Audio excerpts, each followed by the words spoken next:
పూర్వ ప్రాథమిక విద్యతో పిల్లల భవిష్యత్తుకు బలమైన పునాది అని పెద్దపల్లి జిల్లా కలెక్టర్ శ్రీ కోయ హర్ష అన్నారు.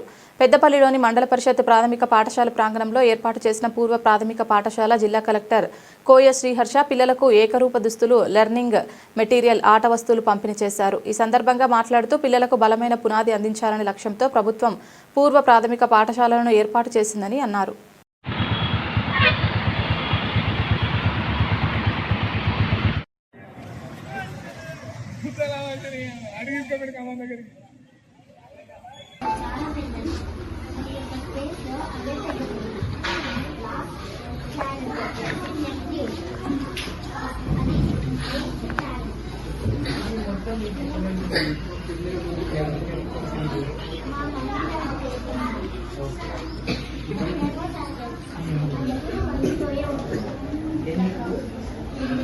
Thank you.